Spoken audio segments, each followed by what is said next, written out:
آپ دیکھ رہے ہیں مسائل کا حل چینل۔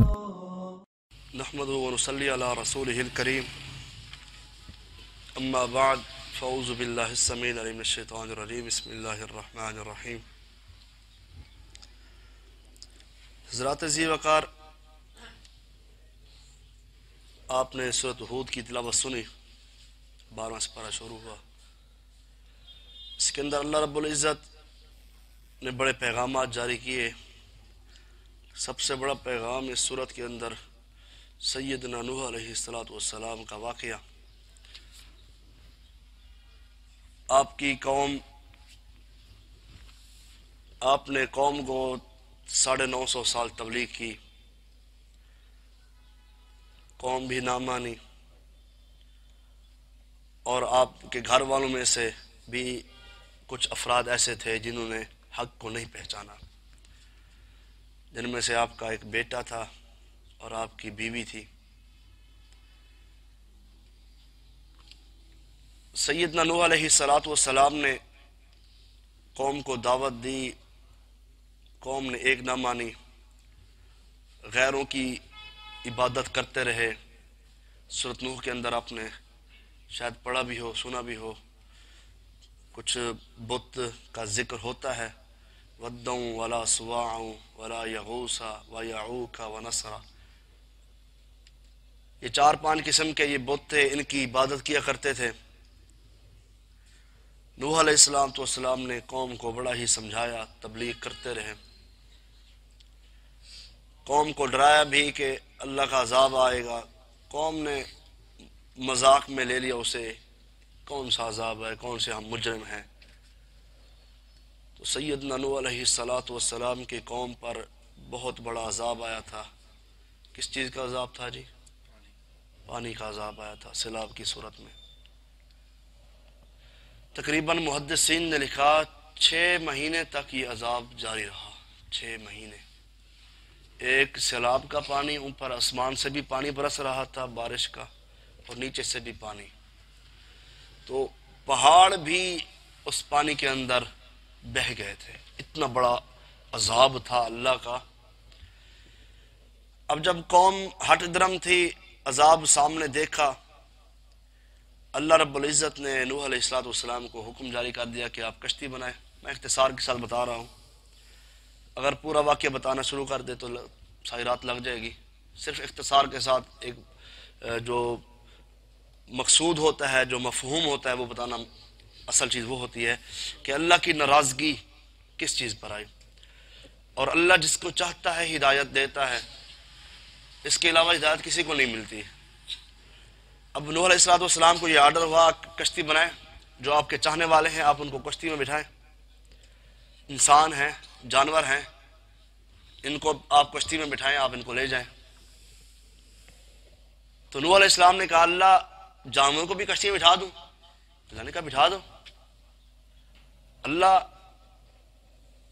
ہر ایک کا مادہ جوڑا سارے بٹھا دوں؟ جی، اللہ کی طرف سے یہ آرڈر ہوا بٹھا دیں۔ اللہ خنزیر کو بھی بٹھا دوں؟ اللہ کی طرف سے اجازت ہے، اگر خنزیر بھی بیٹھنا چاہے تو اس کو بٹھا دو۔ اللہ جو شرک کرنے والا ہے، مشرک ہے، جس نے تیری ذات شریک کیا، اللہ فرماتا اس کو نہ بٹھانا، یہ ہمیں برداشت نہیں ہے۔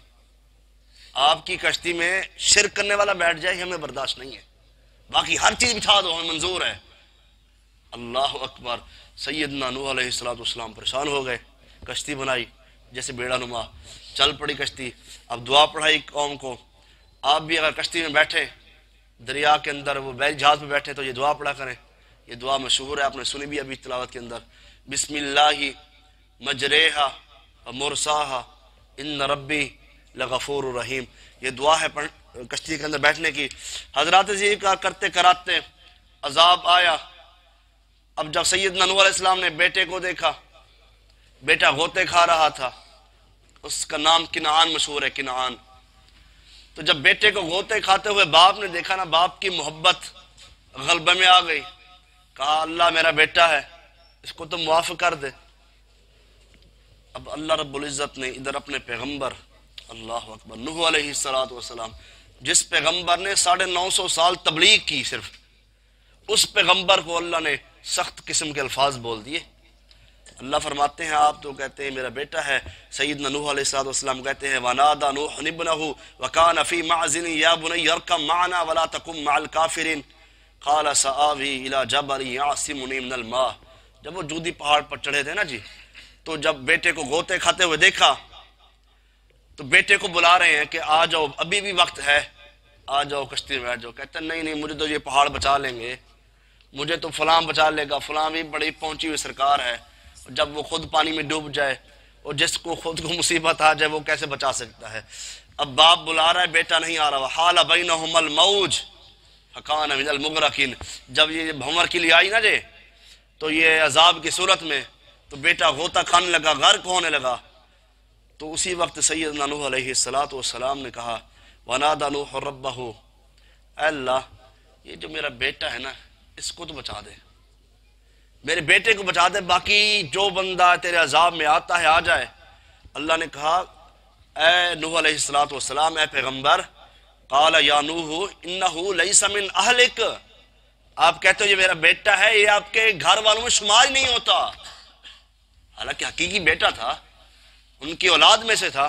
اللہ نے سخت قسم کے الفاظ بول دیے کہ یہ آپ کے اہل و عیال میں شمار ہی نہیں ہوتا۔ اگر فلا تسألنی ما لیس لک بہ علم انی اعظک ان تکون من الجاہلین۔ اللہ فرماتے ہیں جس چیز کا آپ کو علم ہی نہیں ہے آپ اس کا ایسے سوال کیے جا رہے ہیں کہیں آپ جہلوں میں نہ ہو جائیں۔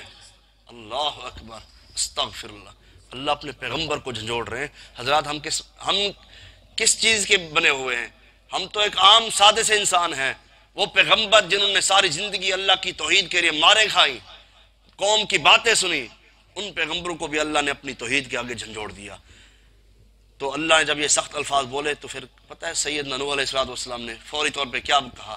یہ نہیں کہا اللہ میں پیغمبر ہوں، میری بھی بات آپ نہیں مانتے، اللہ پیغمبر کی اتنی بھی بات نہیں مانیں گے آپ، اللہ میں تیرا خاص پیغمبر ہوں جسے ایک مقام حاصل ہے، جسے لوگ ثانی آدم کہتے ہیں، جن کی اولاد سے تقریباً پوری دنیا میں لوگ پھیلے، ان کی ذریت سے لوگ زیادہ تر وہ کشتی والے لوگ تھے نا، کیونکہ یہ طوفان آیا تھا، کشتی والے اگر سارے پوری دنیا اس ٹائم ہلاک ہو جاتی پھر اولاد کہاں سے آنی تھی؟ اس لیے محدثین نے ثانی آدم کہا سیدنا نوح علیہ السلام کو کہ آدم علیہ السلام کے بعد زیادہ اولاد سیدنا نوح علیہ السلام جو ان کی طرف سے چلی ہے۔ تو اب آقا یہ اللہ کے پیغمبر اللہ سے باتیں کر رہے ہیں، جب غلطی ہوئی نا بھولے تو پھر پتہ کیا کہتے ہیں؟ قال رب انی اعوذ بک ان اسألک ما لیس لی بہ علم۔ اللہ میں مانتا ہوں غلطی ہو گئی ہے، یہ میں سوال کرتا ہوں، مجھے اس چیز کا علم نہیں تھا۔ وَإِلَّا تَغْفِرْ لِي وَتَرْحَمْنِي، اگر تو نے مجھے معاف نہ کیا نا، میرے اوپر اپنی رحمت کو نہ برسایا تو اکم من الخاسرین۔ کیسے الفاظ ہیں؟ فوری طور پر رجوع کس کی طرف؟ اللہ کی طرف۔ نبی بھی اللہ کی طرف رجوع کرتے تھے، جب کوئی بھول ہو جاتی، کوئی ایسا الفاظ منہ زبان مبارک سے نکل جاتے بشرط انسان کے بشریت کے کوئی زبان سے الفاظ نکل جاتے تو کس کی طرف رجوع کرتے تھے؟ رجوع اللہ، اللہ کی طرف۔ کہہ رہے ہیں اللہ اگر آپ نے مجھے معاف نہ کیا، میرے اوپر رحم نہ کیا تو میں خسارہ پانے والوں میں شمار ہو جاؤں گا۔ حضرات ذی وقار، اللہ رب العزت نے سیدنا نوح علیہ السلام کی وہ بیوی جی تھی، وہ بھی نافرمان تھی، جس کا نام واعلہ تھا، اور بیٹا کنان، یہ دونوں تباہ ہو گئے جیسے پوری قوم تباہ ہوئی تھی۔ اللہ نے ان کو تباہ اور غرق کر دیا۔ اللہ فرماتے ہیں یہ آپ کے اہل میں شمار ہی نہیں ہوتے۔ جو ہمارے نقشے قدم پر نہیں چلتا وہ انبیاء کا کیسا وارث بن سکتا ہے؟ اللہ نے وہاں سے وراثت چلانی تھی نا، العلماء ورثۃ الانبیاء، یہ وراثت ایسے نہیں ملتی۔ اور سیدنا زکریہ علیہ السلام کہہ رہے تھے یارثنی و یارث من آل یعقوب، اللہ مجھے بھی وارث عطا کر دے کہ جو میری اس توحید کو، جو میری اس نبوت کو لے کر آگے چلے۔ تو اللہ نے بیٹا دیا سیدنا یحییٰ علیہ السلام، تو نبی بنا کر بھیج دیا۔ تو یہ وراثت ملنی ہوتی ہے، اللہ اس لیے فرمانی ہے آپ کے اہل میں شمار ہی نہیں ہوتا ہے، اس کے اندر ایسی کوئی خصوصیات نہیں ہے جو یہ آپ کا بیٹا بن جائے۔ حضرات ذی وقار، آگے ہی اب سورۃ ہود کے بعد سورۃ آگے یوسف شروع ہونے والی ہے، تو اس کا پس منظر تھوڑا سا پہلے ہی بتا دیتے ہیں اختصار کے ساتھ۔ یوسف علیہ السلام کا واقعہ بڑا ہی مشہور واقعہ ہے، اور قرآن و حدیث کے یہ قصے سننے چاہیے انسان کو جو سچے قصے ہیں۔ فلما جاءہ وقص علیہ القصص، یہ اصل قصے ہیں. اور دنیا کے قصے لوگ پتہ نہیں کہانیاں سناتے ہیں، اور فلانا ایک شخص تھا، فلانا شخص تھا، پتہ نہیں کون سا شخص تھا، پتہ نہیں ہے. اچھا قصہ ہو، ہم اس کی اختلاف نہیں رکھتے، ہم کہتے ہیں قصہ وہ سنائیں جو قرآن و حدیث سے ثابت ہو. آئیے آپ کو قصہ سناتے ہیں سچے اور واقع ایسے جو اللہ نے اپنے پاک باز بندوں کے سامنے بیان کی ہیں. حضرات ذی وقار سیدنا یوسف علیہ السلام نے سب سے پہلے اپنے والد کو کہا کہ میں دیکھ رہا ہوں مجھے سورج اور ستارے کیا کر رہے ہیں، سجدہ کر رہے ہیں. انی رأیت 11 کوكبا والشمس والقمر رأیتهم لی ساجدین. اب یہ سجدہ پتہ ہے کون سا سجدہ ہے؟ یہ پہلی امتوں میں جائز تھا، آج جائز نہیں ہے. یہ سجدہ تعظیمی تھا، اور جو سجدہ سیدنا آدم علیہ السلام کو اللہ نے کہا کہ فرشتوں کو کہا سجدہ کرو، یہ وہ والا سجدہ نہیں ہے جو اللہ کو سجدہ کیا جاتا ہے. یہ تعظیمی سجدہ تھا. وہ یوسف پیغمبر اس وقت خواب دیکھ رہے تھے، اپنا خواب اپنے والد کو بتاتے ہیں. باپ پتہ ہے کیا فرماتے ہیں؟ بھائیوں کو نہ بتانا. کس کو نہ بتانا؟ بھائیوں کو. وہ اخلاص والے نہیں تھے. دیکھیں قرآن نے ان ایسے رشتوں کے بارے میں بتایا ہے نا کہ ان کو نہ بتانا، ورنہ وہ کیا کریں گے؟ لڑائی جھگڑا کریں گے، فساد کریں گے. وہ کہیں گے بھی باپ اس سے زیادہ محبت کرتا ہے. خیر کرتے کراتے ایک دن باپ کو کہتے ہیں کہ بھائی کو ہمارے ساتھ بھیج دیں، لہٰذا ہم گھومنے پھرنے جائیں گے، اس کو ساتھ لے جاتے ہیں. لے گئے. میں واقعہ نا بہت لمبا ہے، بہت لمبا ہے. میں اختصار کے ساتھ آپ کے ذہن کو تر و تازہ کرنے کے لیے، ایمان کو بڑھانے کے لیے بیان کر رہا ہوں. اب جب سیدنا یوسف علیہ السلام کو لے کر گئے، باپ کو ڈر بہت تھا کہ یہ نہ کچھ گڑبڑ ضرور کریں گے. باپ تھا، پھر ادھر سے بیٹے تھے، انہوں نے بڑا زور ڈالا تو باپ نے اجازت دے دی، لے گئے. اب واپس آ رہے ہیں، بہانے بھی بناتے. اچھا کہتے ہیں نا جو جھوٹ بولتا ہے نا ایک، اس کو پھر کئی جھوٹ بولنے پڑتے ہیں. ایک جھوٹ کے بدلے کئی بولنے پڑتے ہیں. اچھا بندہ وہ برداشت کر لیتا ہے، وہ سچی بات ہے نا کہ ایک جھوٹ کے بدلے بندے کو 100 جھوٹ بولنا پڑتا ہے. ایسا ہے نا. اب وہ سچ بتاتے تو مرتے. انہوں نے پہلی بات ہی شروع جھوٹ سے کی. کہتے ہیں ابا جان روتے ہوئے ہیں. قرآن نے نا ان لوگوں کا نقشہ ایسے کھینچا ہے کہ سارا کچھ واضح. اچھا ایک جاہل بندہ بھی ہو نا، وہ بھی اس انداز سے سنے، ان پڑھ بندہ، تو ان کا قصہ سن کر وہ بھی پریشان ہو جا رہا ہے. یہ پہلے ہی بہانے بڑھا کے روتے ہوئے آ رہے ہیں. اب روتے ہوئے ان کی آنکھوں سے آنسو ہیں. کہتے ہیں ابا جان بات یہ ہے کہ ہم نے نا دوڑ لگائی، تو ہم نے یوسف کو بھائی کو بٹھا دیا سامان کے ساتھ. ہم دوڑ لگانے گئے، ہم واپسی آئے تو دیکھا تو اس کو بھیڑیا نے اس کو سیدنا یوسف علیہ السلام کو تکلیف دی، اس نے اس کو مار ڈالا، چیڑ پھاڑ دیا. اچھا باپ نے بات ان کے سن رہا ہے. باپ کو پتہ چل جاتا ہے اور استاد کو بھی پتہ چل جاتا ہے. یہ دو شخصیات ایسی ہیں جن کو پتہ چل جاتا ہے ہمارا بچہ، ہمارا بھائی، ہمارا شاگرد کیا کر رہا ہے. کوئی نہ کوئی بازی لگا رہا ہے، استاد کے ساتھ بھی یا باپ کے ساتھ. باپ ہے نا جی، کہتا ہے میں نے اس کو پیدا کیا، اس نے ہمیں پیدا نہیں کیا. اور باپ کو نا بچے کی تو اس ادا کا بھی پتہ ہوتا ہے، یہ اب جو رو رہا ہے تو اس کو نیند آ رہی ہے یا اس کو کھانے کی ضرورت ہے. پتہ ہوتا ہے نا والدین کو. استاد کو بھی پتہ ہوتا ہے آج بچے کو سبق یاد نہیں ہے تو وہ چھٹی بہانے کے لیے کوئی نہ کوئی طریقہ ضرور اختیار کرے گا. اب جب روتے ہوئے ہیں نا تو کہتے ہیں دیکھو جی خون لگا ہوا قمیض پر، تو بھیڑیا اس کو کھا گیا. فلم دیکھیں ان کی کیسے انداز سے اپنے باپ کو برلا رہے ہیں. اچھا ان کے ابا جان پتہ کیا کہتے ہیں؟ وہ بھی تو اللہ کے پیغمبر تھے نا، وہ اللہ کے پیغمبر تھے.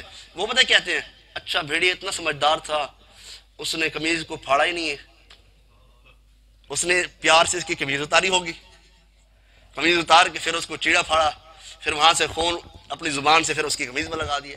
بھیڑیا بھی بڑا سمجھدار تھا. اب وہ پھنس گئے کہ یہ تو ہم نے تمہاری جو ہماری گیم تھی وہ تو خراب ہو گئی ساری. اب اللہ نے بصارت دی تھی اپنے پیغمبر سیدنا یعقوب علیہ السلام کو. حضرات ذی وقار بیٹے کی اس جدائی نے باپ کی اتنی باپ کو تکلیف ہوئی، رو رو کر آنکھوں کی بینائی چلی گئی، اتنی آنکھوں سے آنسو آئے. اولاد فتنہ ہے. اللہ نے قرآن میں کہا انما اموالکم و اولادکم فتنہ.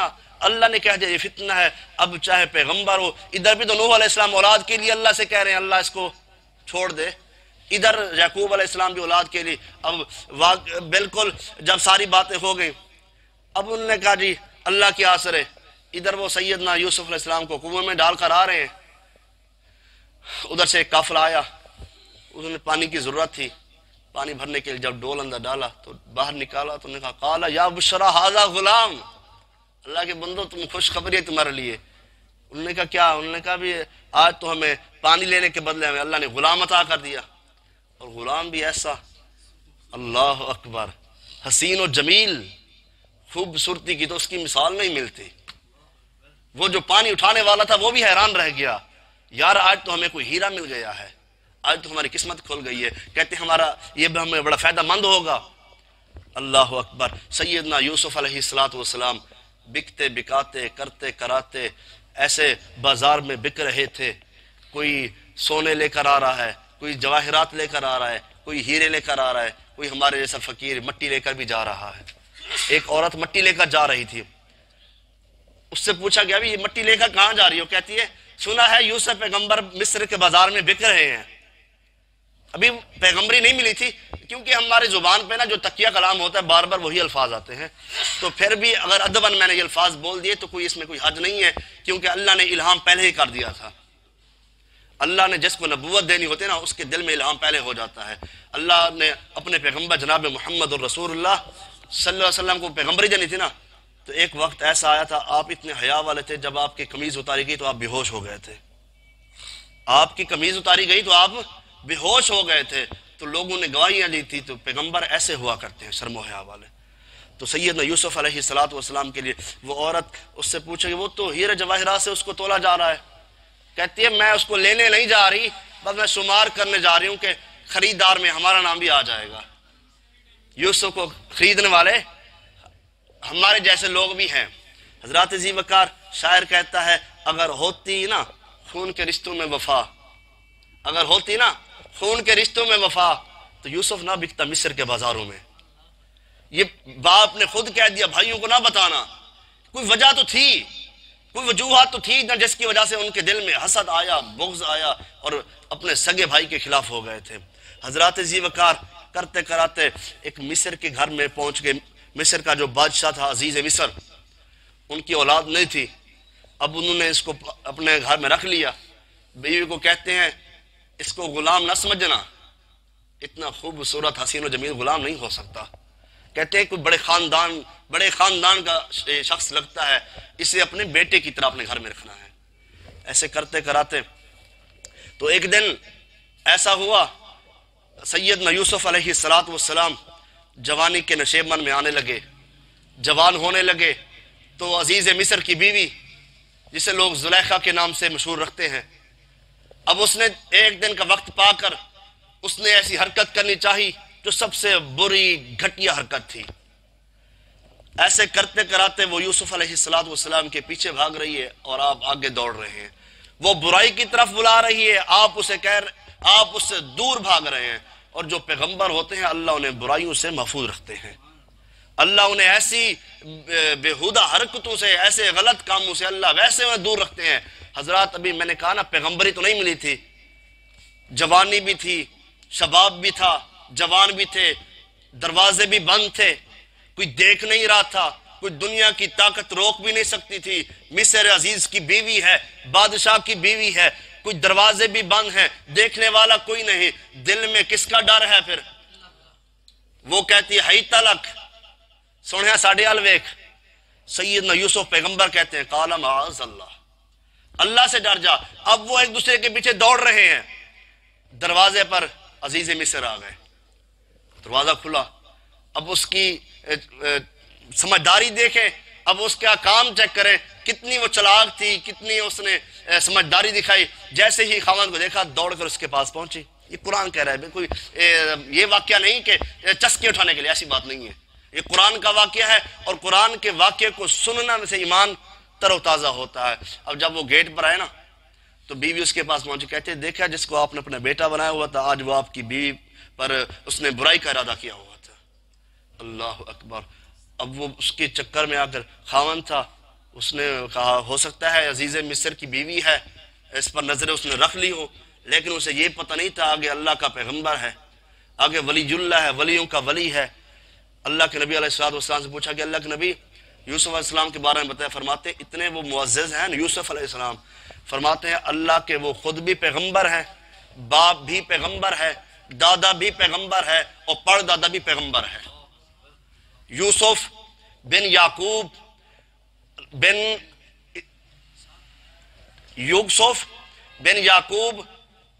بن اسحاق اور بن ابراہیم، 4 پشتیں اللہ نے پیغمبر بنا دی ہیں. پڑھ دادا تک جس کا نبی ہو وہ بھی خلیل اللہ ہو۔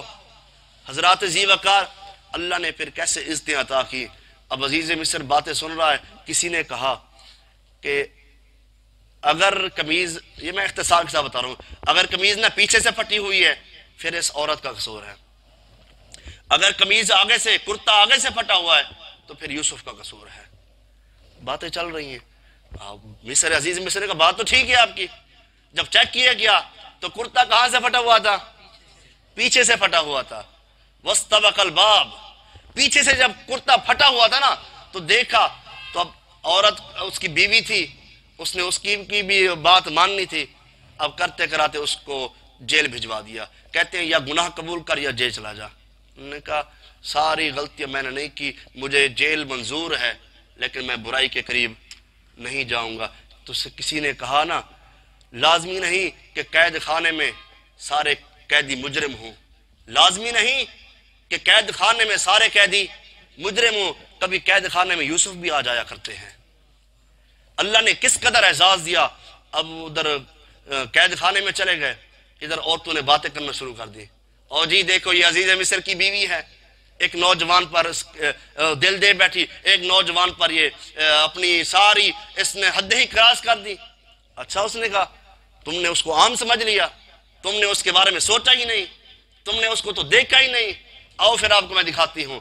حضرات ذی وقار، جب اس عورت نے تمام عورتوں کی دعوت کی، دعوت پر بلایا، سامنے چھریاں رکھ دی، تیز ترین چھریاں تھی، سامنے ہر چیز رکھی ہوئی ہے۔ اب سیدنا یوسف علیہ السلام کو اس عورت نے بلایا، عزیز مصر نے، کیا یوسف سامنے آ جائیں۔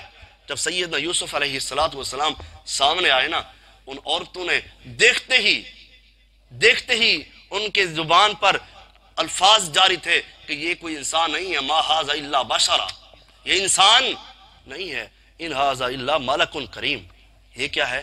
فرشتہ ہے، یہ انسان نہیں ہے، انسان سے زیادہ خوبصورت ہے۔ حضرات انہوں نے اپنی انگلیاں کٹا ڈالی۔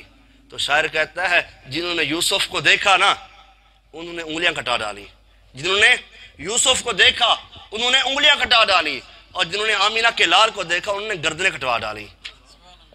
حسن یوسف کا بھی بڑا چرچا ہے، لیکن آمینہ کے لال جناب محمد الرسول اللہ صلی اللہ علیہ وسلم کو بھی اللہ نے بڑا حسن عطا کیا تھا۔ حضرات کرتے کراتے جیل میں چلے گئے، باقی انشاءاللہ قصہ کی زندگی رہی تو پھر بتائیں گے۔ اللہ سے دعا ہے اللہ ہمیں صحیح معنی کے اندر قرآن پر اور حدیث پر عمل کرنے کی توفیق عطا فرمائے۔ وآخر دعوانا ان الحمد للہ رب العالمین۔